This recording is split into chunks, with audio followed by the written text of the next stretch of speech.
ಸಹಾಯಕ್ಕಾಗಿ ಬರುವವನು ಈತ.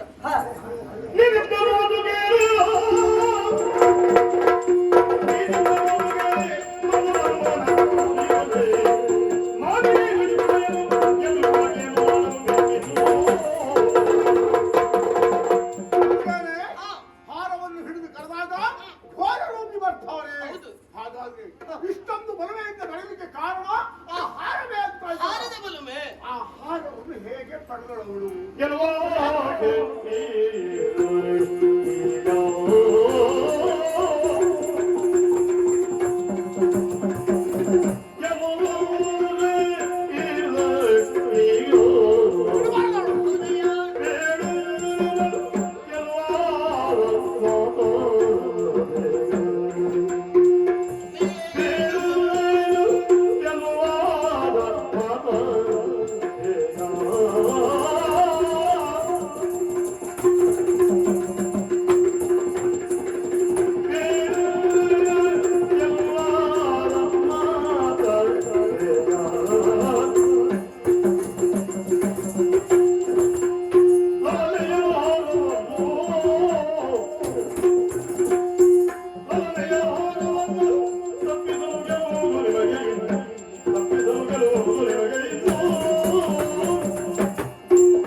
ಅವಳು ಧರಿಸಿ ಯುದ್ಧಕ್ಕೆ ಹೋದಂತಹ ಹೊತ್ತಿನಲ್ಲಿ ಎದುರಾಳಿಯಾಗಿ ಬಂದಂತಹ ವೀರನ ಅಂತ ಶಕ್ತಿಯನ್ನು ಸೆಳೆದುಕೊಳ್ಳುವಂತಹ ಶಕ್ತಿ ಸಾಮರ್ಥ್ಯ ಹಾರಕ್ಕುಂಟು. ಹಾರ ಧರಿಸಿದ್ದು ಇರುವಾಗ ಹೌದು. ಆಗ ಅವಳ ಸಹಾಯಕ್ಕಾಗಿ ಬರುವವರು ಈಗಾಗಲೇ ನಿಮ್ಮನ್ನು ಓಡಿಸಿದಂತಹ ಘೋರರೂಪಿ. ಅಷ್ಟೇ ಅಲ್ಲ, ಮತ್ತೊಂದು ಯಾವುದು ಗೊತ್ತುಂಟ? ಅದೃಶ್ಯಾಂಜನ. ಇದು ಮೂರು ಕೂಡ ದೇವಿಯಿಂದ ದತ್ತವಾದಂತದ್ದು. ಈಗ ನಮಗೆ ಅವಳನ್ನು ಗೆಲ್ಲಲೇಬೇಕು ಅಂತ ಮಾಡಬೇಕು. ಅವಳನ್ನು ನೀವು ಗೆಲ್ಲಲೇಬೇಕು, ಗೆಲ್ಲುವಂತಹ ತವಕ ನಿಮಗೆ ಆಸೆ ಇದ್ದದ್ದೇ ಹೌದಂತಳಾದ್ರೆ ಉಪಾಯವನ್ನು ನಾನು ಹೇಳುತ್ತೇನೆ. ಅವಳ ಹೊತ್ತಿಗೆಯಲ್ಲಿದ್ದಂತಹ ಹಾರವನ್ನ ಅಪಹರಿಸಿದ್ದೇ ಹೌದಂತಾದ್ರೆ ಅವಳನ್ನು ಸುಲಭದಿಂದ ಗೆಲ್ಲುವುದಕ್ಕೆ ಅದು ಸುಲಭ ಅಲ್ಲವಲ್ಲ. ಆದ್ರೆ ಸುಲಭದ ಮಾರ್ಗವನ್ನು ನಾನೇ ಸೂಚಿಸ್ತೇನಲ್ಲ. ಯಾವುದವ ಮತ್ಯಾವುದಲ್ಲ, ಇರುವುದಂಜನ ಎನ್ನೋಳು. ಹೌದು, ಯಾವುದು ಮೈ ಹೊತ್ಕೊಳ್ಳುವುದಲ್ಲ, ಅದೃಶ್ಯಾಂಜನ. ದೇವಿಯಿಂದಲೇ ದತ್ತವಾದದ್ದು. ಅದು ಎಲ್ಲಿ ಉಂಟಲ್ಲ? ಅದು ನನ್ನಲ್ಲೇ ಉಂಟು. ಅವಳ ಕೊರಳಲ್ಲಿರುವ ಹಾರವನ್ನು ತಪ್ಪಿಸುವುದಕ್ಕಾಗ್ತದ? ಹೌದು. ಆ ಅಂಜನವನ್ನು ತಾವು ಧರಿಸಿ ಅಲ್ಲಿಯವರೆಗಾಗಿ ಹೋದಿರಂತಾದ್ರೆ ತಪ್ಪಿಸುವುದಕ್ಕಾಗ್ತದೆ.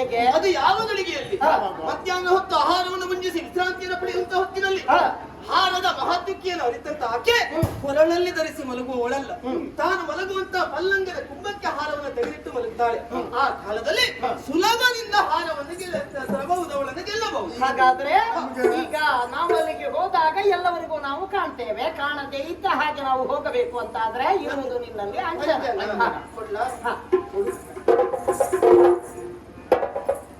ನಂಬಬಹುದಲ್ಲ. ಮೋಸ ಮಾಡ್ತಾಳೆ ಹೇಗೆ? ನಾವು ಪರೀಕ್ಷೆ ಮಾಡಿ ನೋಡ್ಬೇಕಲ್ವಾ?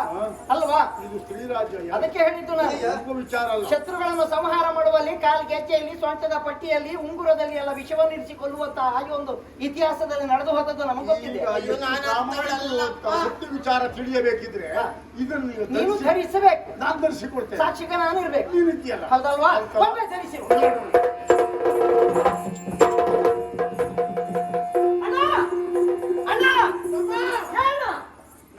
ಕಾಣುವುದೇ ಇಲ್ವಲ್ಲ? ಪುಣ್ಯಾತ್ಮ ಕಾಣಿಸುವುದಿಲ್ಲ. ನೀನು ಆ ಸೊಪ್ಪಿದೇನು ಕಾಣಿಸು. ಹಾಗಾದ್ರೆ ಇದರ ಪ್ರಭಾವ ಏನಂತ ನೀನು ತಿಳಿದ ಹಾಗಾಯ್ತಲ್ಲ. ಈ ಅಂಜನ ಪ್ರಭಾವವುಳ್ಳದ್ದು. ಹೌದು, ಸತ್ಯವಾದ ವಿಚಾರ. ಹಾಗಾದ್ರೆ ಅದೃಶ್ಯಾಂಜನ. ಹಾಗಾದ್ರೆ ಇದು ಯೋಗ್ಯವಾದ ಸಮಯ. ನಾನು ನೇರವಾಗಿ ಅಲ್ಲಿ ಹೋಗ್ತೇನೆ. ಸಂದರ್ಭ ಸಾಧಿಸಿ ಅಲ್ಲಿವರೆಗೆ ಹೋಗಬೇಕಾಗಿದೆ ನೀನು. ನಾನು ನಾನು ಬರುವ ತನಕ ಇವಳು ಸ್ವಲ್ಪ ಇವಳ ರಕ್ಷಣೆಯಲ್ಲಿ ನಾನು ಇರ್ಬೇಕು.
ಕೊಲ್ಲುವಾಗ ಆಚೆಗೆ ಈಚೆಗೆ ನಿಂತ ಜನಗೆಷ್ಟು ಕೈಯಲ್ಲಿ ನಗರಗೆ ಆಯುಧಗಳನ್ನು ಹಿಡ್ಕೊಂಡಿದ್ದಾರೆ.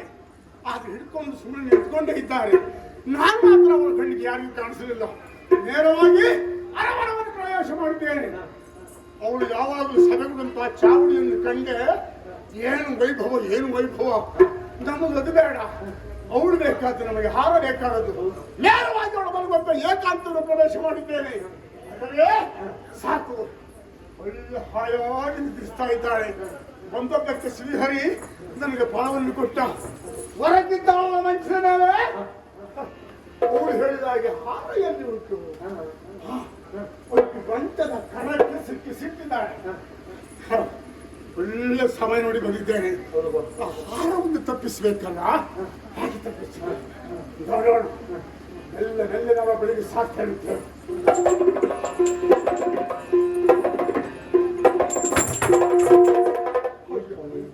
ಇನ್ನೊಬ್ಬರು ಒಳಗೆ ಮನೆಯೊಳಗೆ ಬಂದದ್ದು ನಾನು ಮಲಗಿದ್ದು ಹೆಣ್ಣು. ನೋಡೋಣ, ಯಾರಿದ್ರು ನಮಗೆ ನಾನು ಹೇಳ್ತೇನೆ ಕಾಣಿಸುವುದಿಲ್ಲ. ಸರಿ,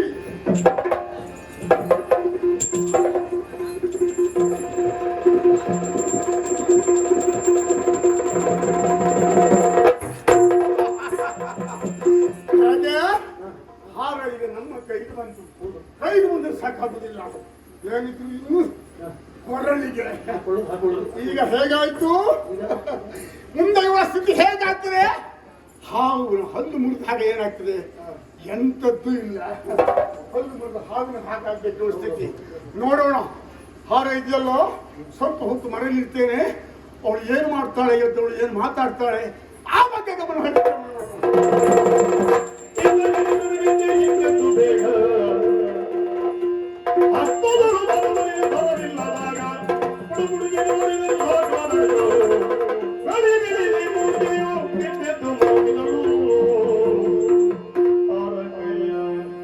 ಸೇರಿತು ಬಂಗಾರ ಹಾರವು ಆರತಿಯ ಸೇರಿತು ಬಂಗಾರ ಹಾರವು ಯಾರು ಬಂದು ತೋರಿದಂತೆ ದಾರಿ ಒಯ್ದರು ಯಾರು ಬಂದು ತೋರಿದಂತೆ ದಾರಿ ಒಯ್ದರು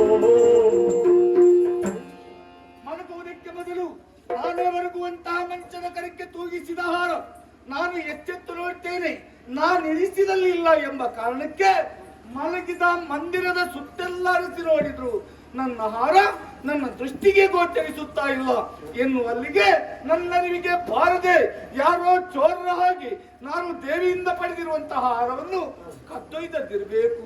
ಅಯ್ಯೋ ದೇವರೇ, ಆ ಹರರ ಸತ್ಯ ಕರುಣೆಯಿಂದಲ್ಲವೇ ಈ ಮಾಲಿಕೆಯನ್ನು ನಾನು ಪಡೆದದ್ದು. ಹಾರದ ಬಲುಮೆಯಿಂದಲೇ ರಾಣಿ ಶಶಿಪ್ರಭೆ ಎನ್ನುವ ಕೀರ್ತಿಗೆ ಮನ್ನಣೆಗೆ ನಾನು ಪಾತ್ರಳಾದದ್ದು. ಅಂತಹ ಹಾರವೇ ನನ್ನ ಬಳಿಯಲ್ಲಿ ಇಲ್ಲ ಅಂತಾದ್ರೆ ನನ್ನ ಗತಿಯನ್ನು ಮುಂದೆ. ಅಯ್ಯೋ ಹರನೇ, ಶಂಕರನೇ, ಪಾರ್ವತಿ ವರದೆ ತುಂಗಬಲಾನ್ವಿತೆಯಾದ ಸಚಿವೆಯನ್ನು ಭಂಗಗೊಳಿಸಿದ್ದರಿಂದ ತತ್ಪರಿಣಾಮ ನನಗೆ ಈ ವಿಧವಾದಂತಹ ಶಿಕ್ಷೆಯೇ ಏನು ಬಂದ್ರು ಬರ್ಲಿ, ಹಾರ ಬಂದು ದೊರಲಿ ದೊರೆಯಲಿ. ಏನ್ ಮಾಡುದು ಏನ್ ಮಾಡುದು?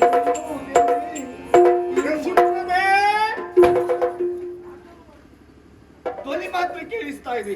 ಇದು ಪುರುಷರಂತೆ ಧ್ವನಿ. ಪುರುಷರಿಬ್ಬರು ಬಂದಿದ್ದಾರೆ ಎನ್ನುವ ಹಾಗೆ ವನಪಾಲಕಿ ಹೇಳಿದ್ದಾಳೆ. ಅದರಲ್ಲಿ ಒಬ್ಬ ಇಲ್ಲಿಗೆ ಬಂದಿರ್ಬೇಕು. ಏ ಧೈರ್ಯ ಇದ್ರೆ ಮುಂದೆ ಬಾ. ಧೈರ್ಯ ಇದ್ರೆ ಮುಂದಲ್ವಾ? ಬರ್ತೇನೆ ಬರ್ತೇನೆ.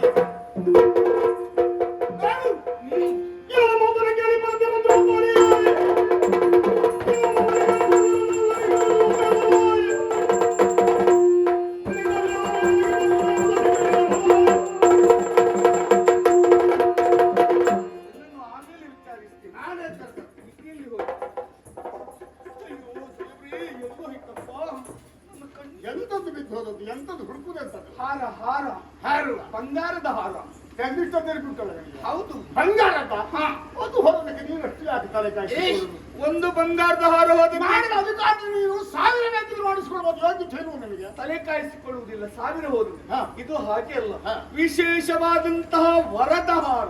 ಓ ವರಹಾರ, ವರದ ಹಾರ ವರದ್ದು. ಇರ್ಲಿ, ತೊಂದ್ರೆ ಇಲ್ಲ. ಅದು ಎಲ್ಲಿ ಹೋಯ್ತು ಗೊತ್ತಿಲ್ವಾ? ಗೊತ್ತಿಲ್ಲ. ಈಗ ತೋರಿಸಿದ್ರೆ ತೋರಿಸಿದ್ರೆ ಅದು ನನಗೆ ಬೇಕು. ನಾವೆಂತ ನಿಮ್ಮ ಹಾಳ ತೋರಿಸಲಿಕ್ಕೆ? ಬೇಡ ಬಿಡು, ಮತ್ತೆ ತೋರಿಸ್ತೇನೆ. ಯಾರೇ ಆಗಲಿ ಶ್ರಮ ಪಡುವುದು ಯಾಕೆ? ಏನಾದ್ರೂ ಪ್ರಯೋಜನ ಆಗಬೇಕು ಅಂತ. ಹೌದು. ನಮಗೇನಾದ್ರೂ ಪ್ರಯೋಜನ ಸಿಕ್ಕಿದ್ರೆ ನಾವು ಕೆಲಸ ಮಾಡ್ಬೋದು. ನೀನು ಆಡುವುದನ್ನು ಕೇಳಿದ್ರೆ ಹಾ. ನೀನೆಲ್ಲಿಯೋ ನೋಡಿದ್ದಿ ಅಂತ ಆಯ್ತು. ನೋಡ್ಲಿ, ನೋಡ್ದೆ ಹಾರ ತೋರಿಸಿದ್ರೆ ಇದು ಈಗ ಇದು ನೋಡು. ನನ್ನದೇ ಹಾರ, ಏ, ನನ್ನದೇ ಹಾರ. ನಿನ್ನತ್ತ ಯಾವ ಚಂದ ಕಂಡಿತ್ತು ಅಂತ ಶರಣಳಾದರೆ ನಿನ್ನ ಶರಣದಿ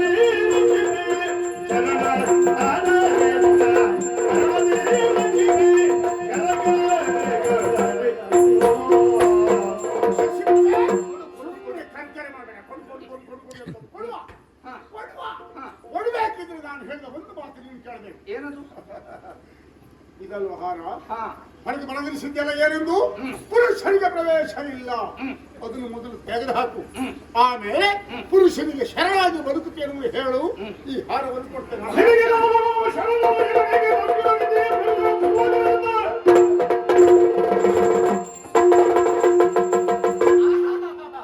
ಬಹಳ ಚಾಳು ನೀನು.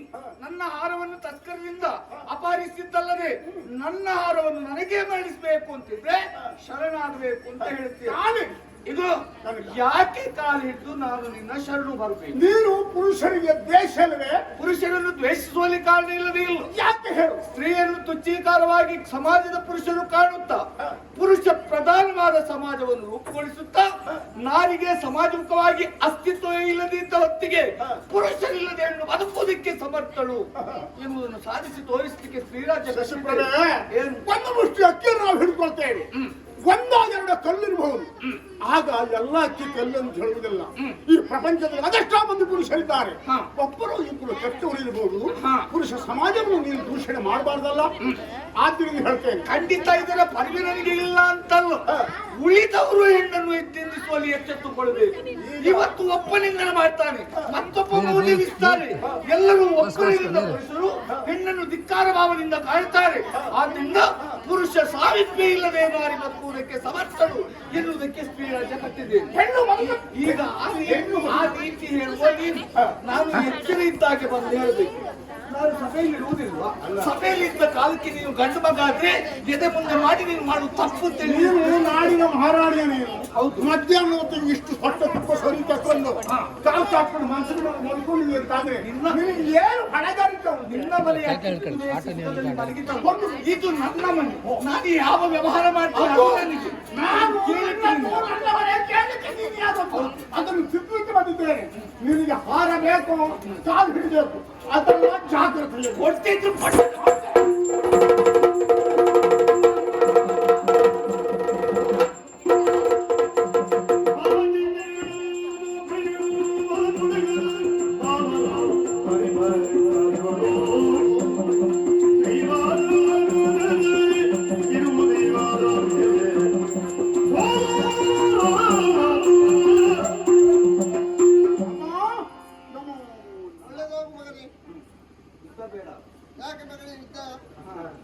ಈಗ ಅವಳನ್ನು ಕಳ್ಕೊಂಡು ಕಣ್ಣೀರು ಸುಡ್ತಾ ಇದ್ದಾಳೆ. ಸಿಗಲಿಲ್ಲ, ನಾನು ಮೈನೂರು ಬೆಳ್ಳಿಗೆ ಬರ್ತಾ ಇದ್ದಾಳೆ. ಹೊಡೆದಾಟಕ್ಕೆ ಪ್ರಾರಂಭ ಮಾಡ್ತೇವೆ. ವ್ಯತ್ಯಾಸ ಅಲ್ಲದು. ಮತ್ತೆ ಮುಂದೇನು ಮಾಡ್ಬೇಕು? ಇವನೊಂದು ಮದುವೆ ಆಗು ಮಗನೇ. ಯಾರು ಯಾರನ್ನು ಮದುವೆ ಆಗುದು? ನೀನು ಇವನೊಂದು ಮದುವೆ ಆಗು ಮಗನೇ. ಮಗಳೇ, ಅವ ಒಂದು